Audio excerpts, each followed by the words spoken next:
Selamat datang di podcast Uang Bicara. Saat ini kita sudah bersama dengan seorang investor dan juga dosen ekonomi Universitas Udayana, Hedi Sasrawan. Halo, Bli Hedi. Oh, Mbak Alin. Iya, senang sekali bisa ketemu dalam kesempatan kali ini. Bli Hedi ini terkenal dengan gaya investasinya dividen investing. Boleh dijelaskan gaya atau pendekatan investasi dengan dividen investing ini seperti apa? Oke, jadi pendekatan dividen investing ini adalah pendekatan di mana saya menggunakan dividen sebagai alat untuk penghitung valuasi suatu saham. Jadi latar belakang saya menggunakan dividen sebagai penghitung valuasi, yakni awalnya saya bingung sekali gimana caranya untuk menentukan kapan harus mulai beli dan kapan harus mulai jual. Dan ada juga konsekuensi ketika kita menunggu saham yang mengalami loss ataupun sideways, pastilah kita akan mengalami cost yang disebut sebagai cost dari inflasi akibat kita menunggu saham tersebut terlalu lama. Jadi pendekatan yang lain tersebut saya kurang menyukainya karena memang ketika saya menunggu, maka mungkin kita akan menunggu selama 5 tahun. Dan sedangkan inflasi tersebut terjadi misalnya 2% per tahunnya. Berarti kan 5 tahun kemudian kita harus minimal dapat gain 10% hanya untuk impas dari inflasi. Maka dari itu dividen inilah sebagai solusi untuk menutup kerugian dari inflasi tersebut. Sembari kita bisa menggunakannya untuk averaging down ataupun untuk membeli saham lain. Seperti itu, Mbak. Baik, boleh dijelaskan seperti apa step by step biasanya pada saat Bli Hedi menjalankan metode investasi dividen investing ini? Oke, jadi langkah yang pertama yang saya lakukan itu yaitu saya biasa membuka website idx.co.id di bagian daftar sahamnya. Di sana kan sekarang kurang lebih sudah 850 emiten yang sudah terdaftar di Bursa Efek Indonesia. Jadi saya memiliki kebiasaan mengecek semuanya satu per satu hanya untuk mendapatkan emiten yang bagus namun belum banyak orang yang mengetahuinya. Jadi ketimbang saya mencari di media ataupun melihat di postingan influencer atau seperti itu, jadi saya lebih baik membuka seluruh list saham yang ada di Bursa Efek Indonesia dan saya cek dari A sampai Z. Setelah itu saya ulang lagi dan seterusnya. Screening Barulah ketika awalnya seperti apa? Karena kan ada begitu banyak emiten ya. Mm-mm. Ya, benar sekali, Pak. Jadi kan untuk mengefisienkan waktu, karena kan biasanya saya melakukan tahap awal terlebih dahulu, yaitu screening awal, yakni saya menggunakan bantuan aplikasi penyedia data emiten. Di sana saya hanya mengecek kinerjanya secara sekilas, kemudian apakah dia membagikan dividen apa tidak, dan apakah dividen tersebut konsisten apa tidak. Saya Berat. juga memastikan beberapa risiko lain, misalnya seperti rasio kepemilikan publik minimal 7,5%, dan setelah itu terpenuhi barulah saya melakukan analisa mendalam seperti itu, Mbak.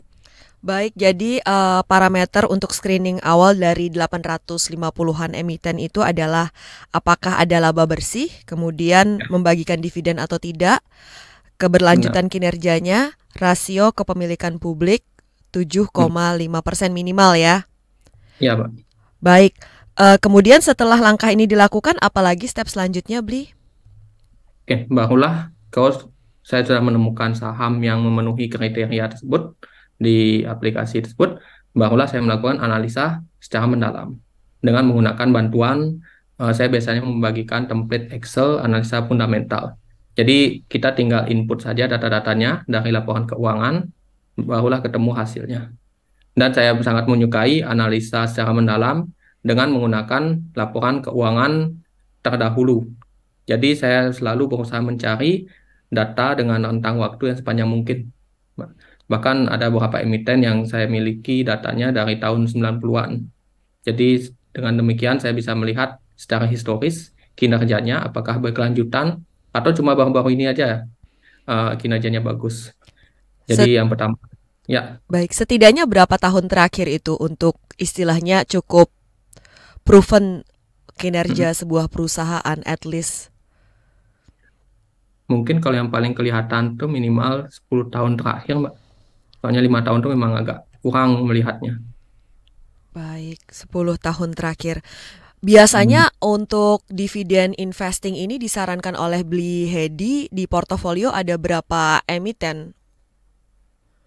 Kalau saya pribadi memang melakukan diversifikasi karena setiap emiten pasti memiliki risikonya, Mbak.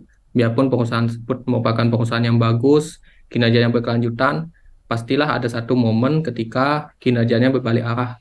Seperti salah satu perusahaan blue chip yang dulunya terkenal, tapi sekarang kan pasca eh, pandemi kemarin itu kan kinerjanya turun sekali. Makanya saya diversifikasi minimal idealnya sekitar 10 sampai 20 saham minimal idealnya. Oke, 10 sampai 20 saham. Tadi Beli katakan bahwa dividen yield itu bisa menjadi sebuah alat bantu untuk mengetahui kapan beli dan kapan jual. Untuk eksekusinya sendiri, boleh diberikan gambaran buat teman-teman yang mungkin belum melakukan cara investing yang seperti ini, Beli Hedi? Oke, jadi saya menggunakan momentum untuk menentukan kapan harus beli dan kapan harus jual dengan menggunakan dividen yield. Yakni saya menetapkan dividen yield yang minimal sebut sebanyak 3%. Jadi dividen yield yang ideal sebut adalah berkelanjutan dan minimal 3%. Pastikan juga dividen pada rasionya tersebut memang berkelanjutan, nggak naik, nggak turun seperti itu. Jadi kinerjanya sekian, maka dividennya juga akan sekian. Sehingga kita bisa mengestimasi dividen berikutnya itu akan berapa. Jadi minimal 3% menurut pengalaman saya pribadi. Jadi belinya bukan pada saat hype ini ya. Ya, Apakah juga di sini menuntut kita berani melawan arus, dalam artian kan biasanya kalau investor retail biasa baru rame-rame dividen jelang setelah diketahui dividennya berapa, seperti itu kan, bukan berdasarkan data historis kemudian pada saat ex-date ribut dividen trap seperti itu. Kalau style yang dividen investing ala Beli Hedi Sastrawan ini seperti apa sih sebenarnya? oke. Jadi untuk menghindari fenomena tersebut, tentu kita harus, kalau memang kita takut dengan fenomena dividen trap, ya sebaiknya kita membeli saham tersebut jauh-jauh hari sebelum pengumuman pembagian dividen tersebut. Maka dari itu saya biasa melakukan estimasi, makanya kan saya melihat data tersebut secara historis. Jika perusahaan tersebut sudah 10 tahun konsisten memberikan dividen, dan dengan dividen payout rasio yang memang berkelanjutan, jadi saya bisa memprediksi dengan berdasarkan kinerja triwulannya tahun depan tuh berapa sih dividen yang akan dibagikan. Sehingga saya bisa memprediksi berapa dividen yang diberikan dan valuasinya. Sehingga saya bisa menentukan apakah sekarang masih layak beli atau tidak. Seperti itu, Mbak. Kalau harga turun berarti untuk sebuah emiten yang memang konsisten membagikan dividen ini adalah peluang untuk membeli yang baik justru ya, karena dividen yieldnya bisa naik. Seperti Benar. apa sih strateginya Beli Hedi biasanya pada saat misalnya market lagi memberikan kesempatan nih untuk bisa beli dengan harga murah dengan dividen yield yang lebih tinggi? Hmm. Oke, jadi kan kebanyakan dari kita pastilah tidak bisa melakukan investasi secara samlam atau yang langsung sekaligus. Jadi Mm-mm. kan tergantung dengan penghasilan bulanan kita, mungkin dari gaji atau dari hasil usaha kita. Jadi saya biasanya menyetorkan ke saham tersebut secara konsisten. Misalnya kalau penghasilan kita misalnya 5 juta, maka dan kemampuan kita menaruh di saham tersebut sebanyak 500.000 atau 1 juta per bulan. Saya taruh di sana sebanyak itu, tapi harus konsisten, Mbak. Jadi kan kalau kemampuan kita 1 juta, kita harus konsisten. Tidak boleh teman-teman kita dapat THR mungkin langsung kita tingkatkan, dan kalau misalnya turun pendapatannya kita turunin. Jadi setoran tersebut dinaikkan atau diturunkan tersebut hanya ketika ketika pasar mengalami kejatuhan. Jadi ketika pasar jatuh, barulah kita tingkatkan mungkin 2 atau 3 kali lipat dari biasanya. Yang penting konsisten tuh, Mbak, kita tetapkan. Baik, kalau untuk dividen investing ini berarti ada yang cocok misalnya untuk tabungan jangka panjang, pensiun seperti itu. Ada juga yang mungkin beberapa tahun ya. Kalau untuk dari pengalaman Beli Hedi sendiri, hold periodnya berapa lama rata-rata untuk sampai ini udah layak di take profit setelah puas mendapat dividen dan juga ada capital gain, dan mana yang bisa sampai di hold forever seperti itu. Oke, jadi kan kinerja perusahaan itu kan bisa naik atau bisa turun. Begitu pula dengan dividennya. Jadi kalau misalnya harga sahamnya terus naik, tapi kinerjanya tetap naik sehingga dividennya naik, mengejar sehingga dividen yieldnya tetap 3%. Jadi saya biarkan saja perusahaan tersebut sampai kapanpun. Sampai harga sahamnya tersebut kenaikannya melampaui kenaikan dividennya. Sehingga pada akhirnya kan pasti dividen yieldnya akan di bawah 3%. Namun jika kinerjanya naik juga sekian, misalnya harga sahamnya di tahun berikutnya naik 20%, tapi dividennya juga naik 20%. Sehingga kan masih menarik juga untuk dimiliki untuk selamanya seperti itu, Pak. Jadi tergantung pada emitennya. Ada kadang satu momentum yang biasa saya ambil ketika orang mulai FOMO terhadap saham tersebut, Pak. Jadi tentu harga sahamnya akan naik sangat signifikan, bahkan sampai tembus harga wajar berdasarkan dividen yang saya tetapkan tersebut. Maka dari itu, biarpun saya melihat perusahaan tersebut berkelanjutan, namun ketika harga wajarnya sudah tembus, maka saya mulai take profit secara bertahap. Seperti itu, Pak. Iya, kalau di IHSG kan ada indeks dividen 20 itu ya, IDX 20. Apakah itu menjadi rujukan beli Hedi, atau beli Hedi punya kadang-kadang bisa punya list saham yang di luar itu sebenarnya? Kalau saya pribadi memang tidak mengandalkan list di indeks. Kadang ada daftar saham yang di indeks tersebut yang menurut saya memang kurang berkelanjutan sehingga tidak saya pakai. Ada juga yang memang menarik karena kan saya mengandalkan analisa satu persatu dari 850 saham yang ada Bursa Efek Indonesia, sehingga saya pribadi memang benar-benar independen dari apa yang terjadi di pasar, apa yang terjadi pada indeks. Jadi memang pada saatnya saya melawan arus seperti itu, Mbak. Nah, melawan arus ini, kalau pas pandemi kemarin ada yang berani melawan arus justru beli saham komoditi. Aduh, kayak profitnya luar biasa banget ya. Terkait dengan saham siklikal, pandangan dari beli Hedi sendiri seperti apa? Nah, untuk saham cyclical ini memang agak tricky, Mbak. Soalnya kan ketika harga komoditas naik, tentu kinerja perusahaan komoditas ini akan meningkat, sehingga dividennya tentu akan meningkat juga. Namun tentu risikonya ketika kita mengandalkan dividen yield 3% seperti yang saya tetapkan itu, tentu kita akan berisiko membelinya di harga puncak. Dan ketika turun pun, harga komoditasnya kembali turun, begitu pula dengan kinerja dan dividennya, sehingga kita mengalami kerugian yang cukup besar. Oleh karena itu, saya biasanya mengasumsikan kinerja perusahaan itu atau menghitung valuasinya dengan asumsi ketika harga komoditasnya berada di titik rendahnya, titik rata-rata rendahnya. Makanya saya melihatnya secara historis seperti itu, Pak. Jadi saya bisa menghindari membeli terlalu banyak ketika terjadi booming harga komoditas seperti itu, Pak. Terima kasih nih strateginya beli. Beli, ada nggak sih saham yang menurut beli ini tuh cukup aman untuk pemula, dipegang long term juga seperti itu, dan udah proven deh track recordnya, maupun misalnya ekonomi lagi melemah banget tuh dia masih cukup tangguh kayak gitu. Boleh di-spill nggak beli? Disclaimer on ya untuk pendengar podcast Uang Bicara. Silakan. Boleh saya sebutkan kode emitennya? Iya, emang sengaja mau biar di-spill. Kalau saya pribadi cukup menyukai, tapi tentu tidak hanya satu-satunya saham, yaitu SMSM, yakni kinerjanya tersebut sudah konsisten sejak tahun 90-an. Saya memiliki datanya dari tahun 90-an, dan bahkan dia membagikan dividen 4 kali setahun, Pak. Jadi efek bola saljunya tersebut akan lebih besar ketika dividen yang dibagikan tersebut lebih sering. Karena kan dibandingkan dia membagikan sekaligus dalam 1 tahun, mending dia pecah menjadi 4 kali. Jadi kan kita dapat dividen pertama, kita beli saham tersebut lagi, sehingga dividen yang kedua juga lebih banyak lagi, dan seterusnya seperti itu, Pak. Kemudian ada lagi? Dulu saya menyukai Arna, tapi sekarang sepertinya kinerjanya mengalami koreksi. Dan juga perbankan, saya juga cukup menyukai perusahaan-perusahaan perbankan. Namun tentu memang kita juga harus berhati-hati juga. Perbankan yang mana nih beli? Apakah first linernya ataukah second linernya? Saya lebih menyukai second liner. Mm-mm.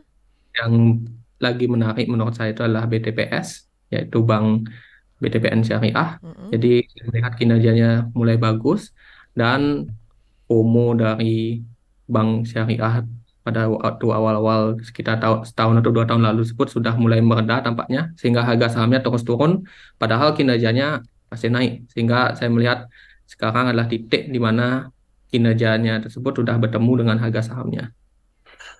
Oke. Kemudian kalau untuk bank-bank yang sering disebut-sebut bank daerah yang rutin membagikan dividen nih, view dari Beli Hedi sendiri seperti apa? Itu juga cukup menarik kalau kita ambil dividennya, karena dividen yieldnya sendiri memang di atas depositonya. Sehingga memang kita mengandalkan dividennya saja, dan sekali kita take profit ketika harga sahamnya mengalami kenaikan ketika suatu-waktu terjadi FOMO. Baik. Rata-rata hold period tadi berapa tahun ya, Beli?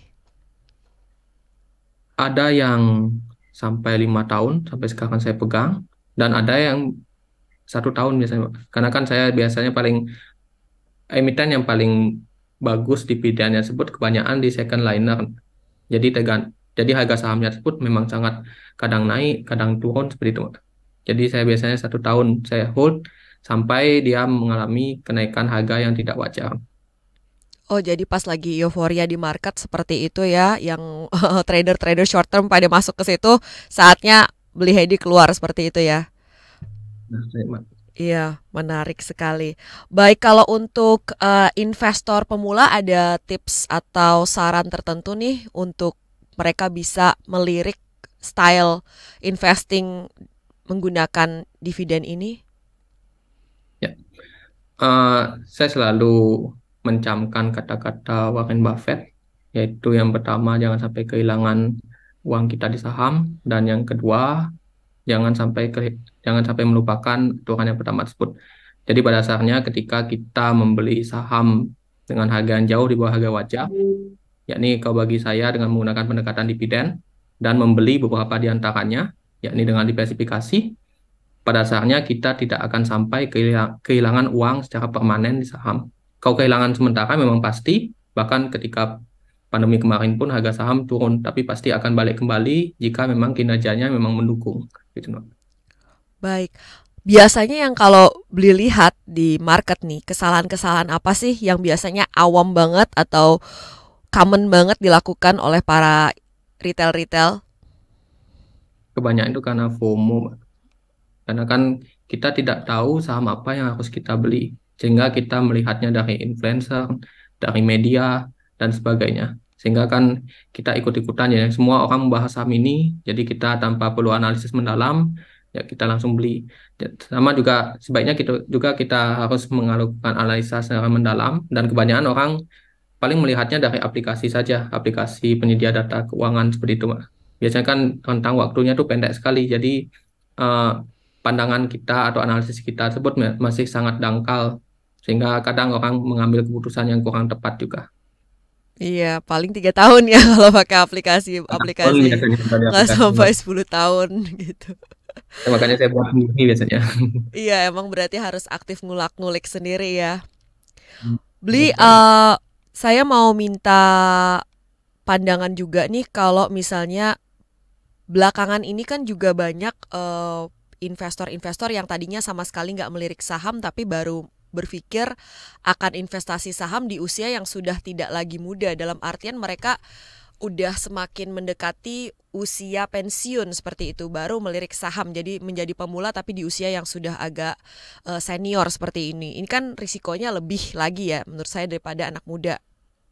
Mereka sebaiknya kayak gimana sih kalau menurut Beli, apakah metode dividen investing ini bisa menjadi salah satu istilahnya mereka untuk memitigasi risiko seperti itu? Ya, kalau memang di usia seperti itu memang harus lebih konservatif pada umumnya. Terutama makanya dari itu kita melihatnya dari kinerjanya, dari historisnya, pastikan perusahaan tersebut memang berkelanjutan dan tentunya diversifikasi. Sehingga ketika ada satu perusahaan yang berbalik arah kinerjanya pun kita masih dapat kerugiannya pun masih minim dan masih sangat mudah ditutupi oleh keuntungan dari emiten lain. Jadi dividen juga bisa membuat kita tidak sampai kita butuh uang, kita jual saham tersebut. Jadi hasil dari dividen itu bisa kita gunakan untuk kebutuhan sehari-hari, terutama setelah kita memasuki masa pensiun seperti itu. Iya, apa yang muncul di kepala saya pada saat mendengar dividen investing ini adalah apakah ini berarti saham-saham blue chip saja seperti itu yang rutin memberikan dividen, ataukah ini sebenarnya nggak harus demikian seperti itu, Bli? Justru paling banyak perusahaan yang bagus membagikan dividen yang konsisten itu berada pada saham second linear, Mbak. Jadi kalau blue chip itu memang bagus, dividen ada yang dividennya konsisten, tapi banyak yang over value, Mbak. Jadi itu risiko dari saham yang termasuk kategori blue chip.